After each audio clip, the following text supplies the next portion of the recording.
ആത്മാവിലാകും എന്നിൽ നീ അറിവു തോന്നണേ. ഓക്കെ ബ്രദറെ, ഓക്കെ. ഈശോ മിശിഹായ്ക്ക് സ്തുതിയായിരിക്കട്ടെ. ഇപ്പോഴും എപ്പോഴും സ്തുതിയായിരിക്കട്ടെ. ഓഡിയോ ഒക്കെ ക്ലിയർ അല്ലേ? അതെ അതെ അതെ. നമുക്കൊന്ന് പ്രാർത്ഥിക്കാം. കണ്ണുകളടയ്ക്കാൻ നമുക്ക് പ്രാർത്ഥിക്കാം. ഈശോയുടെ അമ്മയായ മറിയത്തിന്റെ മാധ്യസ്ഥം തേടിക്കൊണ്ട് നമുക്ക് പ്രാർത്ഥിക്കാം. നന്മ നിറഞ്ഞ മറിയമേ നിനക്ക് സ്തുതി. കർത്താവിലൂടെ സ്ത്രീകളിൽ അങ്ങ് അനുഗ്രഹിക്കപ്പെട്ടവളാവുന്നു. അങ്ങയുടെ ഉദരത്തിൻ ഫലമായ ഈശോ അനുഗ്രഹിക്കപ്പെട്ടവനാവുന്നു. പരിശുദ്ധ മറിയമ്മേ തമ്പുരാന്റെ അമ്മേ, പാപികളായ ഞങ്ങൾക്ക് വേണ്ടി ഇപ്പോഴും ഞാൻ വന്ന സമയത്തും തമ്പുരാനോട് ആമേൻ. ഈശോ മിശിഹായുടെ വാഗ്ദാനങ്ങൾക്ക് ഞങ്ങൾ യോഗ്യരാകുവാൻ സർവേശ്വരന്റെ മാതാവ് ഞങ്ങൾക്ക് കൊണ്ട് രക്ഷിക്കുന്നു. ഈശോ മിശിഹായ്ക്ക് സ്തുതിയായിരിക്കട്ടെ. സ്തുതിയായിരിക്കട്ടെ. ദൈവം അനുഗ്രഹിക്കട്ടെ. ഞാൻ ഈ കൂട്ടായ്മയിലേക്ക് ആദ്യമായിട്ടാണ് വരുന്നത്. എനിക്ക് ജോർജ് ബ്രദറിനെ മാത്രമാണ് പരിചയമുള്ളൂ, വേറെ ആരെയും പരിചയമില്ല. എന്തായാലും ഇങ്ങനെ ഒരു കൂട്ടായ്മയിൽ കടന്നു വന്ന് വചനം പങ്കുവയ്ക്കാൻ എന്നെ ക്ഷണിക്കുകയും ദൈവം എന്നെ അതിനെ അനുവദിക്കുകയും ചെയ്തതിനെ ഓർത്ത് ദൈവത്തോട് ഞാൻ നന്ദി പറയുന്നു. ഇതിന്റെ സംഘാടകരായിട്ടുള്ള എല്ലാവരോടും നന്ദി പറയുന്നു. ഞാന് ഈ കൂട്ടായ്മയിൽ കടന്നു വരാൻ വേണ്ടി ഇങ്ങനെ പ്രാർത്ഥിക്കുന്ന സമയത്ത്, ജോർജ് ബ്രദർ ഈ സന്ദേശം പറയണമെന്ന് പറഞ്ഞ സമയത്ത്, പ്രാർത്ഥിച്ച സമയത്ത് വംശാവലിയെ കുറിച്ച് നിങ്ങളോട് പറയാനാണ് എനിക്കൊരു പ്രചോദനം ഉണ്ടായത്. ഞാൻ ആ കാര്യം അത് കഴിഞ്ഞ് അതിന് ഒരുങ്ങുകയൊക്കെ ചെയ്തു. പക്ഷെ അച്ഛന്റെ പ്രസംഗം കേട്ട സമയത്ത് തോന്നി അച്ഛൻ പറഞ്ഞൊരു ആശയത്തിനോട് ചേർന്ന് നിൽക്കുന്ന ഒരു സന്ദേശമായിരിക്കും കുറെ കൂടെ നന്നായിരിക്കുക എന്ന് എൻ്റെ മനസ്സ് ഒരു പുതിയ പ്രചോദനം തന്നു. അതുകൊണ്ട് സാധാരണഗതിയിൽ എവിടെയെങ്കിലുമൊക്കെ പ്രസംഗിക്കാൻ വിളിക്കുന്ന സമയത്ത് ഞാൻ അതിന് തയ്യാറാവുകയും പ്രസംഗ കുറിപ്പുകളൊക്കെ എഴുതി തയ്യാറാക്കുകയും പ്രാർത്ഥിക്കുകയൊക്കെ ചെയ്യാറുണ്ട്. ഇന്ന് ഞാൻ തയ്യാറായ കുറിപ്പുകളൊക്കെ മാറ്റിവെച്ചിട്ടുണ്ട്. ദൈവത്തിന്റെ പരിശുദ്ധാത്മാവ് അച്ഛന്റെ പ്രസംഗം കേട്ടപ്പോൾ തന്ന പ്രചോദനം, പ്രേരണ അനുസരിച്ച് നമുക്ക് അനുവദിക്കപ്പെട്ട സമയത്ത് നമുക്ക് ഈ സന്ദേശം കേൾക്കാം. ഞാൻ എപ്പോഴാണ് നിർത്തേണ്ടതെന്നൊന്ന് പറയണം. കേൾക്കുന്ന ആരെങ്കിലും മറുപടി പറയാമോ? ഇപ്പൊ 9:20 ഞാൻ എപ്പം നിർത്തണം എന്നൊന്ന് പറയണം. 9:45 വരെ പൊക്കോട്ടെ. ഓക്കെ. അല്ല, ഞാൻ ഇത് ആൾക്കാരുടെ എങ്ങനെയാണ് നിങ്ങളുടെ ഒരു പ്ലാനിങ്, ടൈം പ്ലാൻ തെറ്റുണ്ടെന്നാണ് വെച്ചിട്ട് ഞാൻ പറഞ്ഞതാണ്. യെസ്. ബൈബിള് കൈവശമുള്ള ആളുകൾ ജോബിന്റെ പുസ്തകം എടുക്കുക. നിങ്ങൾ ബൈബിൾ ഫോളോ ചെയ്യുന്നവർ മൊബൈലിലൊക്കെ ഡൗൺലോഡ് ചെയ്തിട്ടുള്ള ആളുകളൊക്കെ ആണെങ്കിൽ, അല്ലെങ്കിൽ ബൈബിൾ പ്രിന്റ് ബൈബിൾ കൈവശമുള്ള ആളുകളാണെങ്കിൽ ജോബിന്റെ പുസ്തകത്തിലേക്ക് കടന്നു വരും. ജോബിന്റെ പുസ്തകത്തിലെ 1-ാമത്തെ അധ്യായത്തിൽ 5-ാമത്തെ തിരുവചനം വരുന്ന സമയം നമ്മൾ ഇങ്ങനെയാണ് വായിക്കുന്നത്: സൽക്കാര ദിനങ്ങൾ കഴിയുമ്പോൾ പുത്രന്മാർ പാപം ചെയ്ത് ദൈവത്തിന്റെ അപ്രീതിക്ക് പാത്രമായിട്ടുണ്ടാകാം എന്ന് വിചാരിച്ച് ജോബ് അവരെ വിളിച്ചു വരുത്തി ശുദ്ധീകരിക്കുകയും അതിരാവിലെ എഴുന്നേറ്റ് ഓരോ പുത്രനു വേണ്ടി ദഹനബലി അർപ്പിക്കുകയും ചെയ്യുമായിരുന്നു.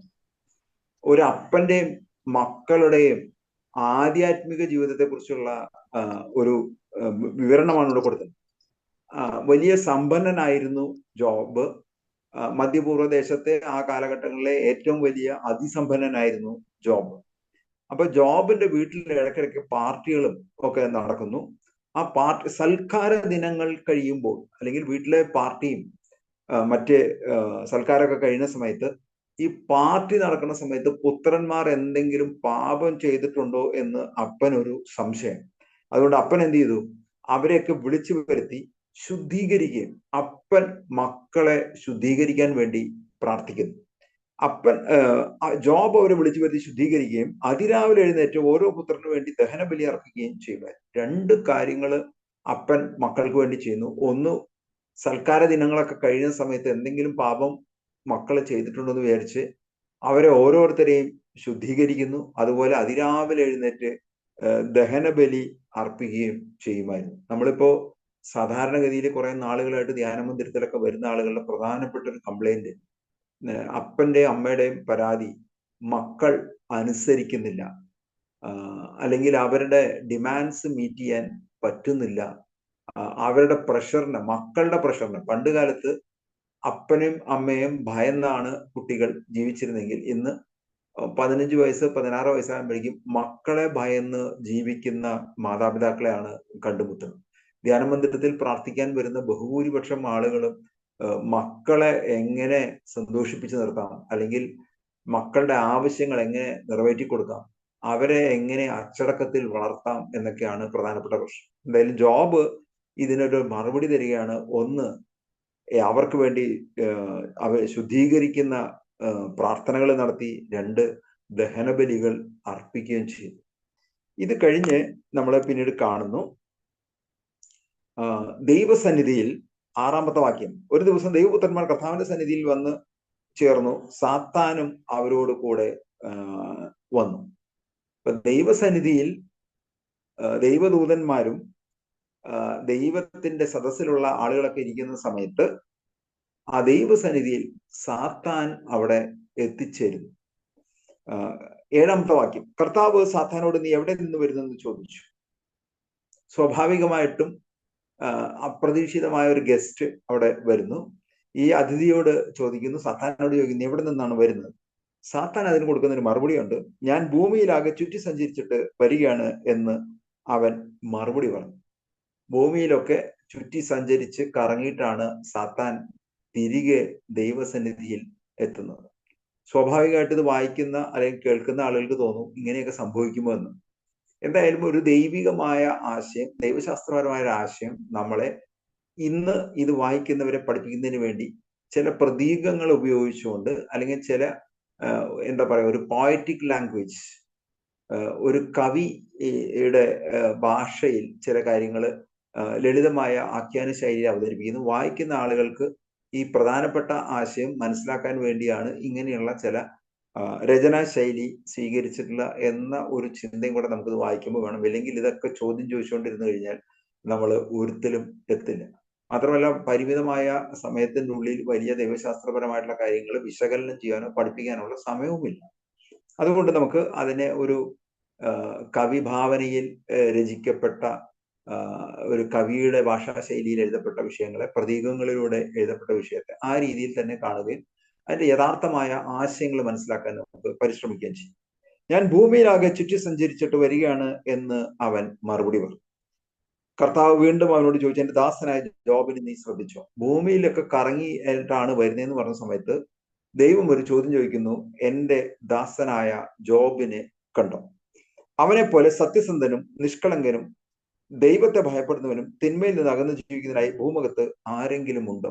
അപ്പൊ ദൈവം ഒരു ചോദ്യം ചോദിക്കുന്ന, എന്റെ ദാസനായ ജോബിനെ കണ്ടോ എന്ന് ചോദിക്കുമ്പോൾ അതിന്റെ പ്രധാനപ്പെട്ട കാരണം 4 ഒരു എന്താ പറയാ ജോബിന്റെ പേരിനെ, പ്രശസ്തിക്ക് ഒരു വർധന നൽകുന്ന തരത്തിലുള്ള ജോബിന്റെ സ്വഭാവത്തിലെ ഒരു ക്യാരക്ടർ സ്റ്റഡി എന്നൊക്കെ പറഞ്ഞത് 4 കാര്യങ്ങൾ പറയാണ്. ഒന്ന്, അവൻ സത്യസന്ധനാണ്, നിഷ്കളങ്കനാണ്, ദൈവത്തെ ഭയപ്പെടുന്നവനാണ്, തിന്മയിൽ നിന്ന് അകന്ന് ജീവിക്കുന്നവനാണ്. ഇത് കേൾക്കുന്ന ആളുകൾ സാധിക്കുമെങ്കിൽ ഞാൻ പറയുമ്പോൾ എന്നോട് കൂടെ ചേർന്ന് പറയുക. സത്യസന്ധൻ, നിഷ്കളങ്കൻ, ദൈവത്തെ ഭയപ്പെടുന്നവൻ, തിന്മയിൽ നിന്ന് അകന്ന് ജീവിക്കുന്നവനും. അപ്പൊ 4 പ്രധാനപ്പെട്ട സ്വഭാവ സവിശേഷതകൾ ജോബിനെ കുറിച്ച് പറയാണ്. അവൻ സത്യസന്ധനാണ്, നിഷ്കളങ്കനാണ്, ദൈവത്തെ ഭയപ്പെടുന്നവനാണ്, തിന്മയിൽ നിന്ന് അകന്ന് ജീവിക്കുന്നവനാണ്. ഇത് കേട്ട വഴിക്ക് സാത്താൻ ദൈവത്തോട് ഒരു ചോദ്യം ചോദിക്കുകയാണ്. അവൻ ദൈവത്തെ ഭയപ്പെടുന്നത് വെറുതെയാണോ? അങ്ങ് അവനും അവന്റെ ഭവനത്തിനും സമ്പത്തിനും ചുറ്റി വേലി കെട്ടി സുരക്ഷിതത്വം നൽകി അവന്റെ പ്രവൃത്തികളെ അനുഗ്രഹിച്ചു, അവന്റെ സമ്പത്ത് വർദ്ധിപ്പിക്കുകയും ചെയ്തു. ഇപ്പൊ നമ്മൾ സാധാരണഗതിയിൽ, ഞാൻ തൃശ്ശൂർ ജില്ലക്കാരനാണ്. തൃശ്ശൂരിൽ തന്നെ ക്രിസ്ത്യൻ കമ്മ്യൂണിറ്റിയിലെ ആളുകൾ പെട്ടെന്ന്, ആരെങ്കിലും സാധാരണക്കാരായിരുന്ന ആളുകൾ പെട്ടെന്ന് ധനവാനായി മാറുകയാണെങ്കിൽ ഉടനെ തൃശ്ശൂരുള്ള നെഗറ്റീവ് കമന്റ്സ് പറയുന്ന ആളുകൾ പറയും, അവന് എന്തോ ചാത്തൻ സേവയുണ്ട്, അതുകൊണ്ടാണ് അവന് സമ്പത്ത് വർദ്ധിച്ചെന്നൊക്കെ പറയും. പക്ഷെ ഇവിടെ സാത്താൻ തന്നെ ദൈവത്തോട് പറയാണ്, ജോബ് ദൈവത്തോട് പ്രാർത്ഥിക്കുകയും ദൈവത്തെ അനുസരിച്ച് ജീവിക്കുകയും ദൈവത്തോട് വിധേയപ്പെടുന്നതിന്റെ ഒരു കാരണം പറയുന്നത്, അങ്ങ് അവന്റെ ഭവനത്തിന് ചുറ്റും, ഒന്നാമത് അവന്റെ ഭവനത്തിന് ചുറ്റും, 2 അവന്റെ സമ്പത്തിന് ചുറ്റും വേലി കെട്ടി സുരക്ഷിതത്വം നൽകി. അവന്റെ ഭവനത്തിന് ചുറ്റും, അതായത് അവൻ താമസിക്കുന്ന വീടിനും പരിസര പ്രദേശങ്ങളിലും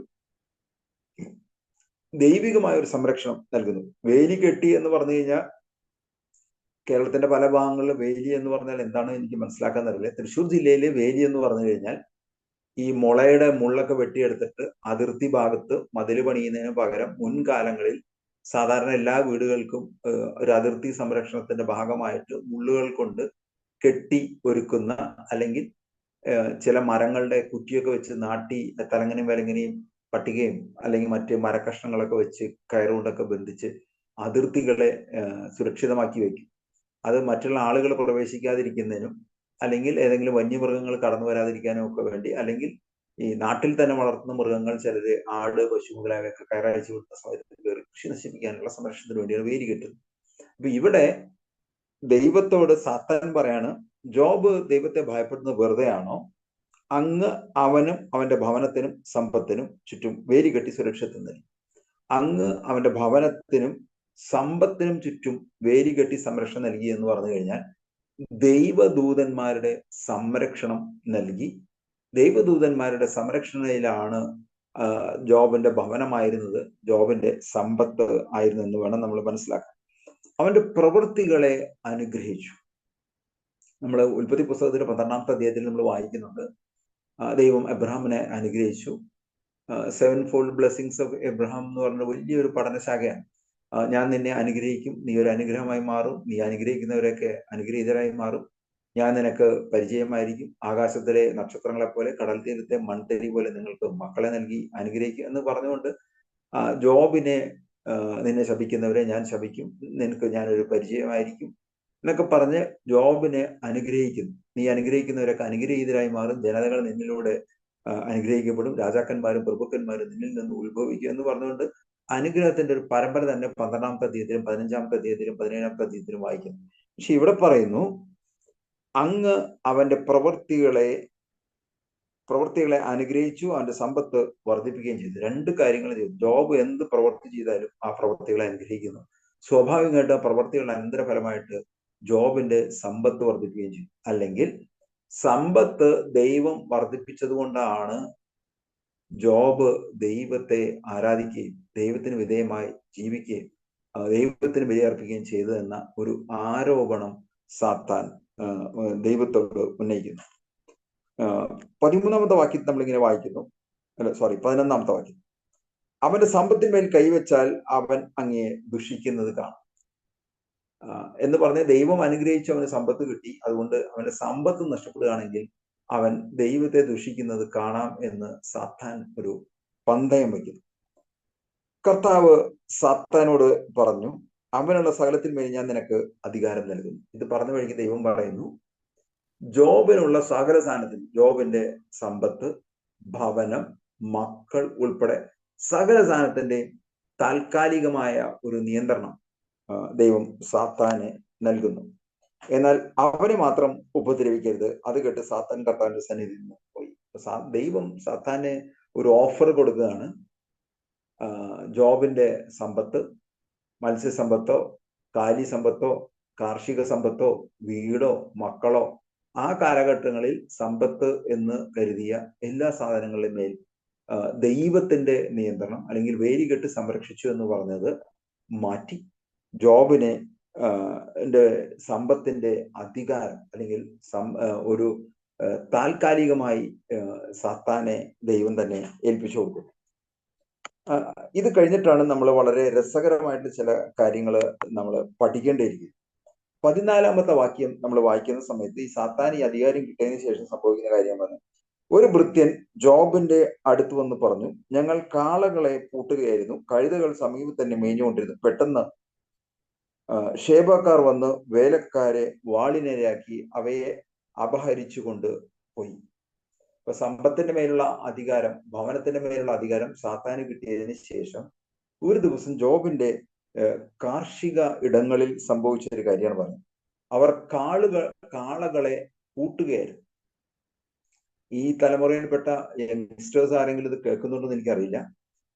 പണ്ട് കാലത്ത് നെൽവയലുകളോ കൃഷി ചെയ്യുന്ന സ്ഥലങ്ങളൊക്കെ കാളകളെ ഉപയോഗിച്ചുകൊണ്ട് അതിൽ നുകവും കലപ്പയൊക്കെ ഉപയോഗിച്ചുകൊണ്ടാണ് നെല്ല് കൃഷിക്കുള്ള അല്ലെങ്കിൽ മറ്റു തരത്തിലുള്ള വയലുകളിൽ കൃഷി ചെയ്യുന്ന സ്ഥലത്ത് ഭൂമി തയ്യാറാക്കാൻ, കട്ട ഉടയ്ക്കാനും ഉഴുതുമറിക്കുന്നതിനൊക്കെ കാളകളെയും കലപ്പയും ഒക്കെയാണ് ഉപയോഗിച്ചത്. ഈ കാലഘട്ടത്തിലാണ് ട്രാക്ടറും ഉഴുവാനും അല്ലെങ്കിൽ വിത്ത് നടുവാനും വിത്ത് വിതയ്ക്കാനും അല്ലെങ്കിൽ ഞാറ് നടുവാനും ഇത് കഴിഞ്ഞ് മരുന്നടിക്കാൻ സ്പ്രെയർ അല്ലെങ്കിൽ കൊയ്തെടുക്കാൻ ഹാർവസ്റ്റർ പോലുള്ള മെഷീനറി അല്ലെങ്കിൽ കൊയ്ത നെല്ല് യന്ത്രങ്ങൾ ഉപയോഗിച്ചുകൊണ്ട് മെതിക്കുന്നു. ആ മെതിച്ച നെല്ല് ചാക്കിലേക്ക് തന്നെ ഓട്ടോമാറ്റിക് ഫില്ലിംഗ് നടക്കുന്നു. എല്ലാവിധ യന്ത്ര സംവിധാനങ്ങൾ ഇല്ലാതിരുന്ന കാലഘട്ടങ്ങളിൽ കാലികളെ ഉപയോഗിച്ചുകൊണ്ട് കാളകളെയും പോത്തുകളെയും ഉപയോഗിച്ചുകൊണ്ട് നിലം ഉഴുതിരുന്നത്.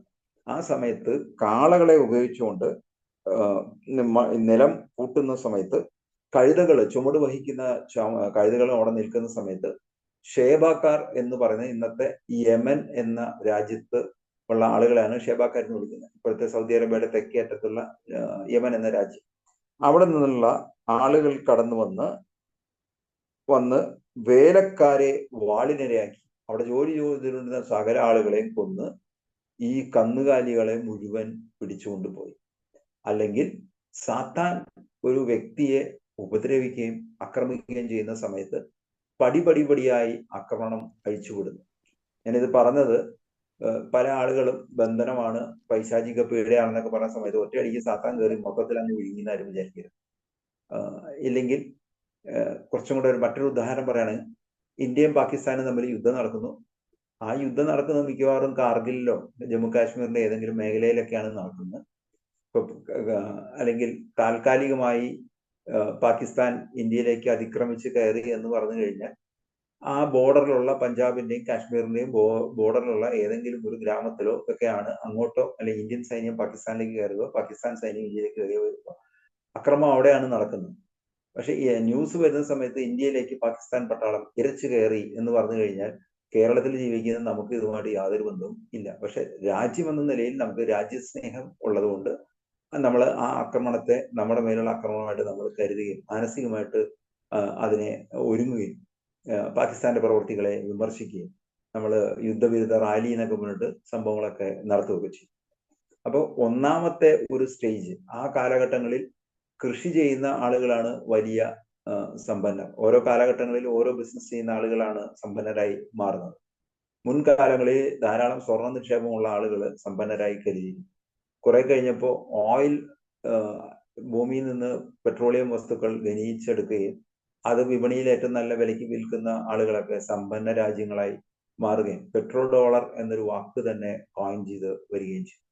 അപ്പോൾ ഓരോ കാലഘട്ടങ്ങളിൽ ഈ കാലഘട്ടങ്ങളാണെങ്കിൽ ഒരിടനെ ഇൻഫർമേഷൻ ടെക്നോളജി കമ്പ്യൂട്ടർ റിലേറ്റഡ് ആളുകളാണ് സമ്പന്നരായി മാറിയത്. ഇപ്പൊ ഗൂഗിൾ പോലുള്ള കമ്പനികൾ അല്ലെങ്കിൽ അതുപോലെയുള്ള കമ്പ്യൂട്ടർ റിലേറ്റഡ് ഉൽപ്പന്നങ്ങൾ ഉൽപ്പാദിപ്പിക്കുകയും വിൽക്കുകയും ഒക്കെ ചെയ്യുന്ന സോഫ്റ്റ്വെയർ കമ്പനികളും ഹാർഡ്വെയർ കമ്പനികളൊക്കെ സമ്പന്നരായി മാറി. ഇപ്പൊ കുറെ കൂടെ കഴിഞ്ഞ് ഇപ്പൊ പെട്ടെന്ന് കേൾക്കുന്നു, കഴിഞ്ഞൊരു വർഷമായിട്ട് കേൾക്കുന്നു AI കമ്പനികളാണ് സമ്പന്നരായി മാറുന്നത്. അപ്പൊ ഓരോ കാലഘട്ടങ്ങളിലും സമ്പത്തിന്റെ ആ കേന്ദ്രീകരണം പല വിധത്തിലുള്ള ടെക്നോളജി വഴിയാണ് സംഭവിക്കുന്നത്. അപ്പോൾ ജോബിന്റെ കാലഘട്ടത്തിൽ കാളകളായിരുന്നു കാർഷിക സമ്പത്തിന്റെ അടിസ്ഥാനമായിട്ട് ഉണ്ടായിരുന്നത്. ഉഴാൻ കൊള്ളുന്ന ആരോഗ്യ ദൃഢഗാത്രരായ കാളകൾ. അതുകൊണ്ട് തന്നെ നമ്മളിവിടെ വായിക്കുന്നു, ഷേബാക്കാർ വന്ന് ഈ കാളകളെ പൂട്ടുവാൻ ഉപയോഗിക്കുന്ന മനുഷ്യർ അല്ലെങ്കിൽ കഴുതകളെ സംരക്ഷിക്കാൻ ഭാരം ചുമക്കുന്ന കഴുതകൾ, കൃഷിയുമായി ബന്ധപ്പെട്ട് നിൽക്കുന്ന പുരുഷന്മാരായിട്ടുള്ള ആളുകളെ, അവരാരും യുദ്ധത്തിന് തയ്യാറായി നിൽക്കുന്ന ആളുകളല്ലായിരുന്നു. പക്ഷെ വാളുമായി കടന്നു വരുന്ന, യുദ്ധത്തിന് തയ്യാറായി കടന്നു വന്ന ഷേബാക്കാർ കടന്നു വന്ന് അവിടെയുള്ള മനുഷ്യരെ മുഴുവൻ കൊന്നുകളയും വസ്തുക്കളൊക്കെ അപഹരിച്ച് കൊണ്ടുപോയി. അല്ലെങ്കിൽ സാത്താൻ തന്റെ ആക്രമണം അഴിച്ചുവിട്ട സമയത്ത് ജോബിന്റെ ജീവിതത്തിൽ ഒന്നാമത് കാർഷിക മേഖലയിലുള്ള ഒരു ആക്രമണം നടക്കുന്നു. അപ്പോൾ ഈ കാലഘട്ടങ്ങളിൽ ആക്രമണം നടക്കുന്നത് എന്ന് പറഞ്ഞാൽ കാർഷിക മേഖലയിൽ പൈശാചിക പീഡനം നടക്കുന്നു എന്ന് പറഞ്ഞു കഴിഞ്ഞാൽ മറ്റു തരത്തിൽ നമുക്ക് അതിനെ കണ്ടെത്താം. ഇപ്പൊ തെങ്ങ് കൃഷി ചെയ്യുന്ന ആളുകൾ പലരും പറയാറുണ്ട്, മണ്ടരി രോഗം വന്ന് അത് മുഴുവൻ നശിച്ചു പോകും. അരക്കനട്ട് കഴുങ്ങ് അടയ്ക്ക കൃഷി ചെയ്യുന്ന ആളുകൾ പറയാറുണ്ട്, മഹാളി എന്ന രോഗം വന്ന് കഴുങ്ങ് മുഴുവൻ കേടായിപ്പോയി. കുരുമുളക് കൃഷി ചെയ്യുന്ന ആളുകൾ പലരും പറയുന്നു, ദ്രുതവാട്ടം എന്ന് പറഞ്ഞ രോഗം വന്ന് അത് നശിച്ചുപോയി. അല്ലെങ്കിൽ ജാതി വളർത്തുന്ന ആളുകൾ പലരും പറയുന്നു, സമയമാവുന്നതിന് മുമ്പ് ജാതിക്ക വെണ്ടു കയറുകയും അത് പിന്നീട് മുഴുവൻ കൊഴിഞ്ഞു പോവുകയും ചെയ്യും. മാങ്ങ കൃഷി ചെയ്യുന്ന ആളുകൾ പറയുന്നു, മാങ്ങയുടെ ഉള്ളിൽ മുഴുവൻ പുറത്തുനിന്ന് കുഴപ്പമില്ല, മുറിച്ചു കഴിഞ്ഞാൽ മുഴുവൻ പുഴു, അതുകൊണ്ട് കച്ചവടക്കാരും മാങ്ങ വാങ്ങുന്നില്ല. അങ്ങനെ ഓരോ കാർഷിക മേഖലയിലും ഉണ്ടാകുന്ന പ്രകൃതിയുടെ ദുരന്തങ്ങളാകാം, ഇല്ലെങ്കിൽ ചില സമയങ്ങളിലും, ഒരു ജനറിക് സ്റ്റേറ്റ്മെന്റ് അല്ല, ചില സമയങ്ങളിലെങ്കിൽ ചില വ്യക്തികളിൽ അടുത്തുള്ള വീടുകളിലെ എല്ലാ മരങ്ങളും നല്ലപോലെ കായ്ഫലം തരികയും എൻ്റെ വസ്തുവിൽ നിൽക്കുന്ന കാർഷിക ഉൽപ്പന്നങ്ങൾ മാത്രം ഫലം തരാതിരിക്കുകയും ചെയ്യുന്നുണ്ടെങ്കിൽ അതിനകത്തൊരു അപകടം നമ്മൾ കാണേണ്ടിയിരിക്കും. പ്രാർത്ഥന വഴി മാത്രം വിടുതൽ കിട്ടുന്ന ഒരു മേഖലയായിട്ട് നമ്മൾ അതിനെ കണ്ട് അതിനുള്ള രക്ഷാമാർഗങ്ങളിലേക്ക് നമ്മൾ തിരികെയും ചെയ്യേണ്ട സമയമാണ്. ഇങ്ങനെ കാർഷിക മേഖലയിൽ ഈ പരാജയം സംഭവിച്ചതിന് ശേഷം പിന്നീട് കാണുന്നു, അവൻ പറഞ്ഞു തീരുന്നതിന് മുമ്പ് മറ്റൊരു എന്ന് പറഞ്ഞു, ദൈവത്തിന്റെ അഗ്നി ആകാശത്ത് നിന്നിറങ്ങി ആടുകളെയും ദാസന്മാരെയും ദഹിപ്പിച്ചു. അപ്പൊ ആദ്യത്തെ ഒരു ദുരന്തം കഴിഞ്ഞ വഴിക്ക് തന്നെ അടുത്ത ദുരന്തം കടന്നു വരുന്നു. അഗ്നി ഇറങ്ങി വന്ന് ആടുകളെയും ദാസന്മാരെയും ദഹിപ്പിച്ചു കാണും. ആടുകളെയും ദാസന്മാരെയും ദഹിപ്പിച്ചു കാണും. ആ കാലഘട്ടങ്ങളിൽ മനുഷ്യർ ഏറ്റവും കൂടുതൽ, പ്രത്യേകിച്ച് ഈ പറയുന്ന മിഡിൽ ഈസ്റ്റ് ഏരിയകളിൽ ഉപയോഗിച്ചിരുന്നത് ആടിന്റെ പാലാണ് കുടിക്കാനായിട്ട് ഉപയോഗിച്ചിരുന്നത്. ഇന്ത്യയിലാണെങ്കിൽ പശുവിന്റെ പാലാണ് കൂടുതൽ കുടിക്കുന്നത്. അപ്പോൾ ഓരോ സ്ഥലങ്ങളിലും അവർ ഉപയോഗിക്കുന്ന പാലിന് അതിൻ്റെതായിട്ടുള്ള മൃഗങ്ങളുമായി ബന്ധപ്പെട്ടുകൊണ്ട് നിൽക്കുന്നു. അപ്പൊ ഈ ആടുകളെ മുഴുവൻ സ്വർഗത്തിൽ നിന്ന് അഗ്നി ഇറങ്ങി ആടുകളെ മുഴുവൻ നശിപ്പിച്ചു കളഞ്ഞു. ആടുകളെ മുഴുവൻ നശിപ്പിച്ചു കളഞ്ഞു പറഞ്ഞാൽ ജോബിന് 7000-ഓളം ആടുകൾ ഉണ്ടായിരുന്നു പറഞ്ഞു. 1-2 അല്ല, 7000 ആടുകൾ ഉണ്ടായിരുന്നു എന്ന് പറയാം. അപ്പൊ 7000 ആടുണ്ടെന്ന് പറഞ്ഞാൽ ഈ കാലഘട്ടങ്ങളിൽ ഒരുവിധം നല്ല വലിപ്പമുള്ള ആടാണെങ്കിൽ ഏറ്റവും ചുരുങ്ങിയത് കേരളത്തിൽ 30,000 രൂപയെങ്കിലും വിലയുണ്ട്. അപ്പൊ 7000 ആടുകൾ ഉണ്ടായിരുന്നു പറഞ്ഞാൽ ഏകദേശം 210 കോടി രൂപയുടെ സമ്പത്ത് ഒറ്റയടിക്ക് നഷ്ടപ്പെടും.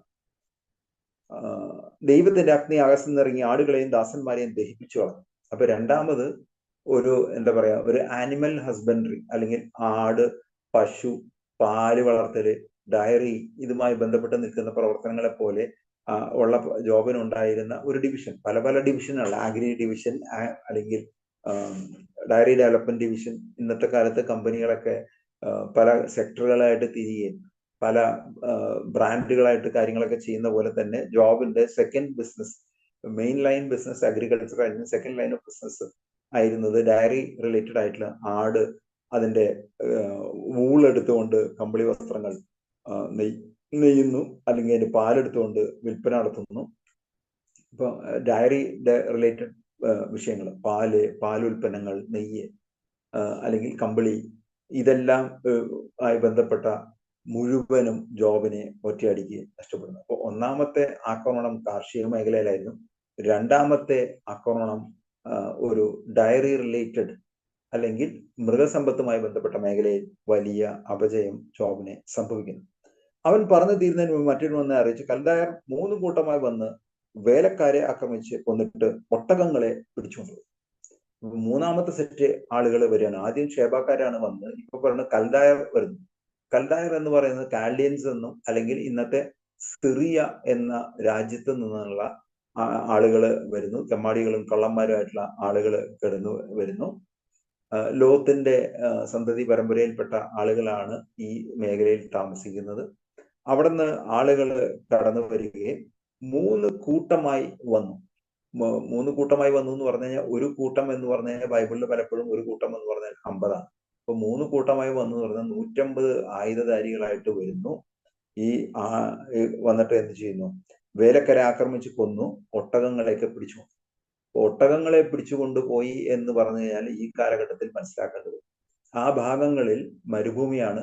മരുഭൂമിയിലെ ഇപ്പൊ ഒട്ടകത്തെ കുറിച്ച് പറയാറുണ്ട്, ഷിപ്പ് ഓഫ് ദ ഡെസേർട്ട് എന്നാണ്, മരുഭൂമിയിലെ കപ്പൽ എന്നാണ്. ഭാരം വഹിച്ചുകൊണ്ട് മരുഭൂമി പ്രദേശത്തൂടെ സഞ്ചരിക്കുവാൻ കഴുത ചെറിയ ചെറിയ ഭാരങ്ങൾ വഹിക്കുന്ന സമയത്ത് ഒട്ടകം വലിയ ഘനമുള്ള ഭാരങ്ങൾ വഹിക്കുന്നു.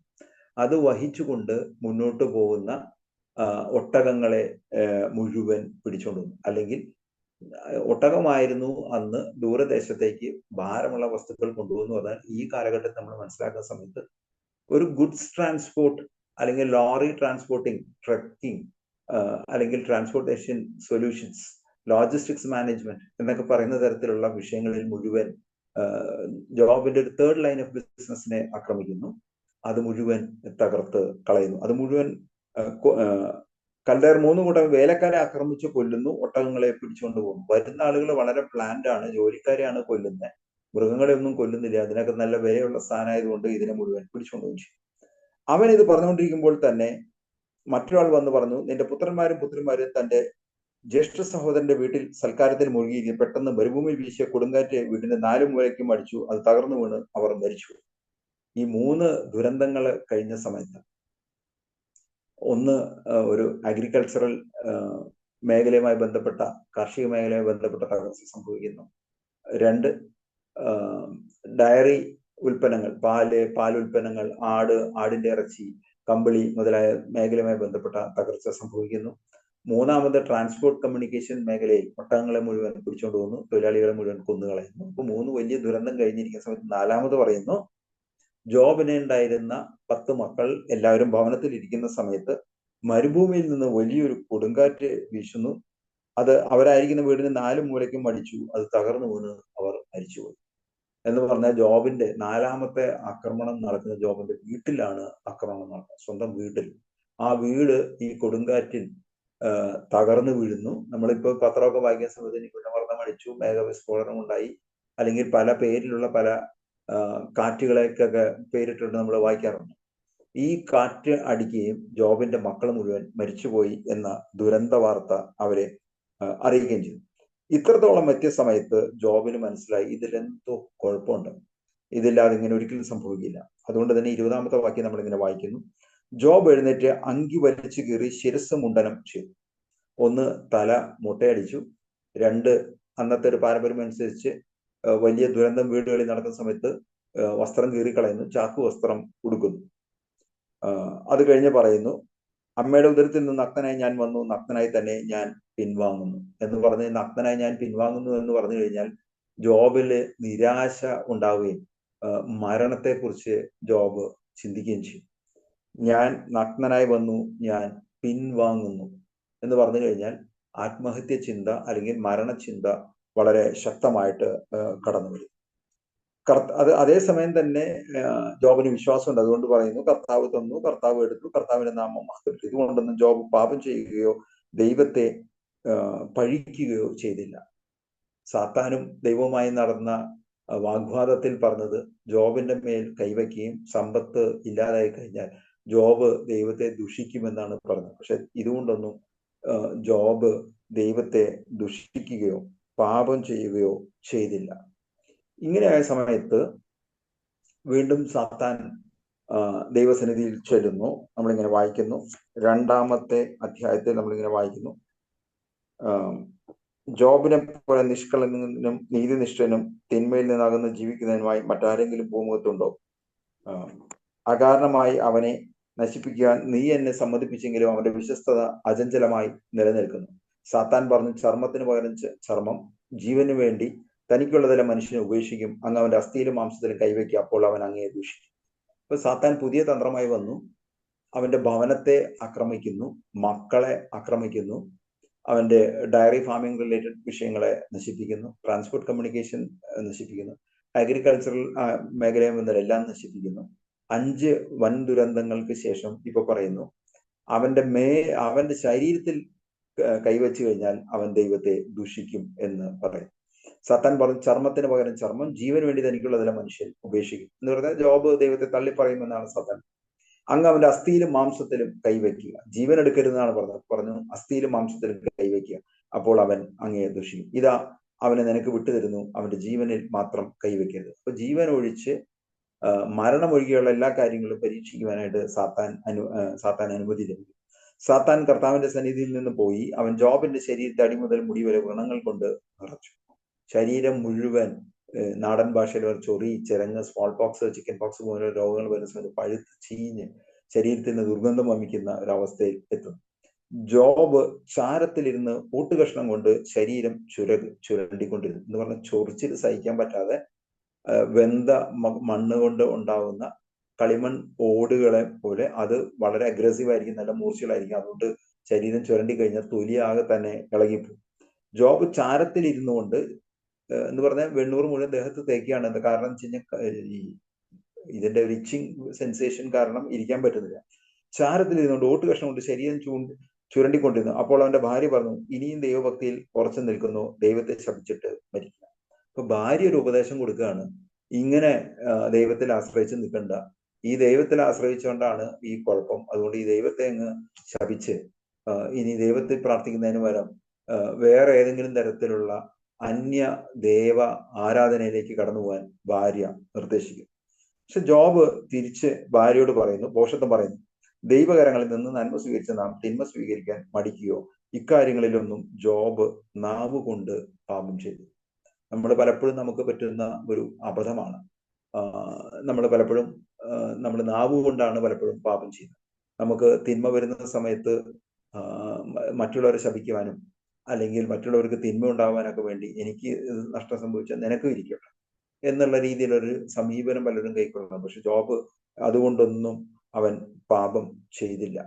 അല്ലെങ്കിൽ ശക്തമായ പരീക്ഷണങ്ങളിലൂടെ കടന്നു പോകുന്നു, ജോബിനുണ്ടായിരുന്ന മുഴുവൻ നഷ്ടപ്പെടുന്നു.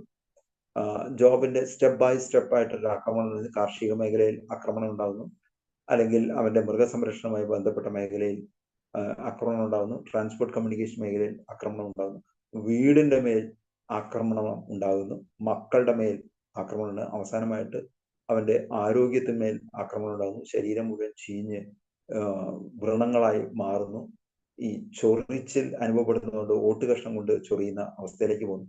ഇതൊക്കെ ഉണ്ടായിട്ടും ജോബ് പാപം ചെയ്തില്ല. എന്ന് പറഞ്ഞാൽ സാത്താന്യ ആക്രമണം നടക്കുന്ന സമയത്ത് ഇതിങ്ങനെ സ്റ്റെപ്പായി വന്നിട്ടാണ് ആക്രമണങ്ങൾ സംഭവിക്കുന്നത്. ഈ ആക്രമണം ഉണ്ടായിട്ടും ജോബ് തന്റെ വിശ്വാസത്തിൽ വീണുപോയില്ല. നമ്മളെ ഈ വചനഭാഗം എന്താണ് നമ്മളെ പഠിപ്പിക്കുന്നത്? ഇന്ന് പലയിടത്തും പൈശാചിക പീഡ, പൈശാചിക ആക്രമണം, ബന്ധനം എന്നൊക്കെ പറഞ്ഞുകൊണ്ടുള്ള വിവിധങ്ങളായിട്ടുള്ള ശുശ്രൂഷകൾ നടക്കുക. അതേസമയം പിശാച് ഇല്ല എന്ന് പറയുന്ന ആളുകളും ഇഷ്ടം പോലെ ഉണ്ട്. ഇതൊക്കെ ഒരു തോന്നലാണ്, ഇതൊക്കെ സൈക്യാട്രിക് പ്രോബ്ലമാണ്, ഇതൊക്കെ സൈക്കോളജിക്കൽ ഇഷ്യൂസ് ആണ്, ഇതിന് മെഡിസിൻ കൊടുത്താൽ മതി, ഇത് OCD ആണ്, അല്ലെങ്കിൽ പലതരത്തിലുള്ള ഇത് ഡിപ്രഷനാണ് എന്നൊക്കെ പറഞ്ഞ് പല വിധത്തിലുള്ള മനഃശാസ്ത്രപരമായ രോഗങ്ങളാണെന്ന് പറഞ്ഞ് സാത്താൻ ഇല്ല എന്ന് പറയുന്ന ആളുകൾ. പക്ഷെ സുവിശേഷത്തിലൂടെ കടന്നു പോകുന്ന സമയത്ത് നമുക്ക് കാണാൻ പറ്റുന്ന കൃത്യമായിട്ടുള്ള ഒരു കാര്യമുണ്ട്. സാത്താൻ ഉണ്ട് എന്ന യാഥാർത്ഥ്യം പഴയ നിയമത്തിലും പുതിയ നിയമത്തിലും നമ്മൾ വായിക്കുന്നു. ഈ വിഷയവുമായി ബന്ധപ്പെട്ട് ഏകദേശം 30ഓളം വീഡിയോകൾ പല യൂട്യൂബ് ചാനലിലായിട്ട് ഞാൻ പലയിടത്തും ചെയ്തുള്ള പ്രസംഗങ്ങൾ പല യൂട്യൂബ് ചാനലിൽ കിടക്കുന്നുണ്ട്. നിങ്ങൾക്ക് ആർക്കെങ്കിലും അത് സെർച്ച് ചെയ്തതിന്റെ ലിങ്ക് ആവശ്യമുണ്ടെങ്കിൽ ഇത് എന്നെ ഈ ശുശ്രൂഷയ്ക്ക് ക്ഷണിച്ച ജോർജ് ബ്രദറിനോട് പറയുകയാണെങ്കിൽ ഞാൻ അതിന്റെ ലിങ്കുകൾ ജോർജ് ബ്രദറിന് അയച്ചു കൊടുക്കാം. നിങ്ങളുടെ സംഘടന അനുവദിക്കുന്നുണ്ടെങ്കിൽ ആർക്കെങ്കിലും അത് കാണുവാൻ താല്പര്യമുണ്ടെങ്കിൽ അത് കാണുവാൻ ഇടയാക്കുകയും ചെയ്യട്ടെ എന്ന് ഞാൻ ആശംസിക്കാം. എന്തായാലും ജോബിനെ പിന്നീട് ആശ്വസിപ്പിക്കാൻ 3 സുഹൃത്തുക്കൾ കടന്നു വരുന്നു. അവർ പല തെറ്റായിട്ടുള്ള ഉപദേശം കൊടുക്കും. നമ്മൾ പലപ്പോഴും മാനസിക രോഗമോ അല്ലെങ്കിൽ പൈശാചിക പീഡ ഉണ്ടായിട്ട് കൗൺസിലിങ്ങിനൊക്കെ പോകുന്ന സമയത്ത് മിക്കവാറും നമുക്ക് തന്നെ സംഭവിക്കുന്നു തെറ്റായിട്ടുള്ള ഉപദേശങ്ങൾ. അവസാനം ദൈവം തന്നെ കടന്നു വരുന്നു, ജോബിനെ ആശ്വസിപ്പിക്കുന്നു, ഉപദേശിക്കുന്നു. 42-ാമത്തെ അധ്യായത്തിൽ സമയത്തിന്റെ പരിമിതിയിൽ നിൽക്കാനുള്ളതുകൊണ്ട് ഞാൻ നേരെ അവസാനത്തെ ഇതിന്റെ ഇടയിലുള്ള മൊത്തം കാര്യങ്ങൾ വിട്ടുകളയാൻ 42-ാമത്തെ അധ്യായത്തിൽ നമ്മളിങ്ങനെ വായിക്കുന്നു. 42-ാമത്തെ അധ്യായത്തിൽ 12-ാമത്തെ വാക്യത്തിൽ ഇങ്ങനെയാണ്: കർത്താവ് അവന്റെ ശേഷിച്ച ജീവിതം ജോബിന്റെ മുൻപിലത്തതിനേക്കാൾ ധന്യമാക്കി അവന് 14,000 ആടുകളും, നേരത്തെ 7,000 ആടാണ് ഉണ്ടായിരുന്നത്, ഇപ്പൊ 14,000 ആടുകളും, 6,000 ഒട്ടകങ്ങളും, മുമ്പ് 3,000 ഒട്ടകങ്ങളാണ് ഉണ്ടായിരുന്നത്, ഇപ്പൊ 6,000 ഒട്ടകം, 1000 ഏർ കാളകൾ, മുമ്പ് 500 ഏർ കാളകളാണ് ഉണ്ടായിരുന്നത് എന്ന് പറഞ്ഞാൽ 500 ജോഡിയാണ് ഉണ്ടായിരുന്നത്, ഇപ്പൊ 1000 ജോഡിയായി, 1000 പെൺകഴുതകളും ഉണ്ടായി. അവന് 7 പുത്രന്മാരും 3 പുത്രിമാരും ഉണ്ടായി. മുൻപും 7 പുത്രന്മാരും 3 പുത്രിമാരും ഉണ്ടായത്, അവരെല്ലാം മരണപ്പെട്ടു. എന്നാൽ വീണ്ടും ജോബിന് 7 പുത്രന്മാരും 3 പുത്രിമാരെയും നൽകി. അതിനുശേഷം ജോബ്, ഏറ്റവും അവസാനത്തെ വാക്യം 16-ാമത്തെ വാക്യത്തിൽ, അതിനുശേഷം ജോബ് 140 വർഷം ജീവിക്കുകയും മക്കളുമായി 4 തലമുറ കാണുകയും ചെയ്തു. 4 തലമുറ കാണുക എന്ന് പറഞ്ഞ വലിയ അനുഗ്രഹത്തിന്റെ അടയാളമായിട്ടാണ് കാണുന്നത്. അങ്ങനെ ജോബ് പൂർണ്ണായുസ് പ്രാപിച്ച് വൃദ്ധനായി മരിച്ചു. അപ്പൊ പരീക്ഷണങ്ങളെ അതിജീവിച്ചുകൊണ്ട്, പ്രലോഭനങ്ങളെ അതിജീവിച്ചുകൊണ്ട് ദൈവഹിത പ്രകാരമുള്ള ഒരു ജീവിതത്തിലേക്ക് കടന്നു വരുവാനായിട്ട് ജോബിന് സാധിച്ചു. ജോബ് പരീക്ഷണങ്ങളെ അതിജീവിച്ചു.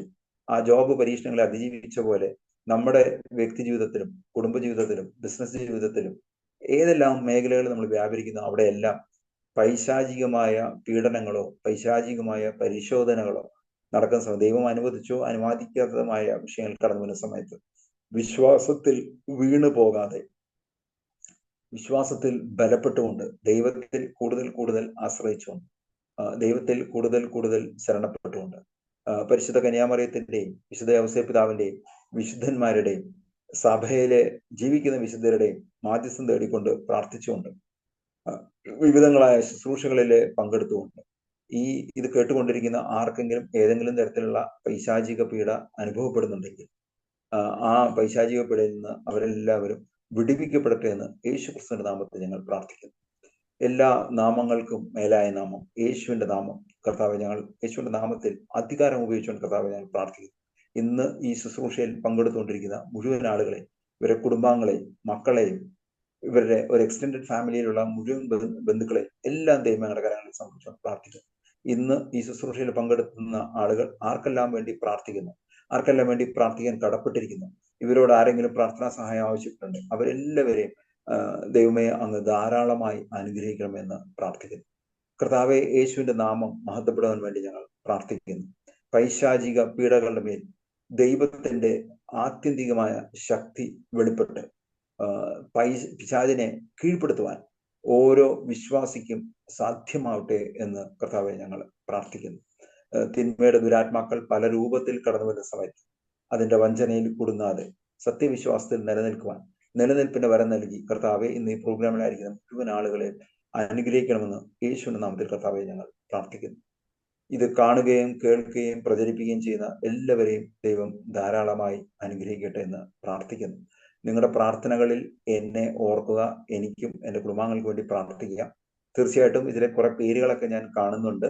ഈ പേരുകളെ കാണുന്നതൊക്കെ ഞാൻ ഓർത്തിരിക്കുന്ന പേരുകൾ: ഷൈനി, സ്മിത, റോസമ്മ, റീജ, രേഷ്മ, ഇങ്ങനെ കുറെ പേരുകളൊക്കെ കാണുന്നുണ്ട്. ഈ പേരുകളെ കാണുന്ന പേരുകളും വായിച്ച പേരുകളും വായിക്കാത്ത പേരുകളും ഉള്ള മുഴുവൻ ആളുകളെയും, Mary, mini, Fiji, Krishnapriya, Limsy, Justin, Jijo, Jeena, ഉച്ച്റാണി, Deena, Binsi, Clarice, Bijimon എന്നുവേണ്ട മുഴുവൻ ആളുകളെയും ദൈവമേ അങ്ങയുടെ കരങ്ങളിൽ സമർപ്പിച്ചുകൊണ്ട് പ്രാർത്ഥിക്കുന്നു.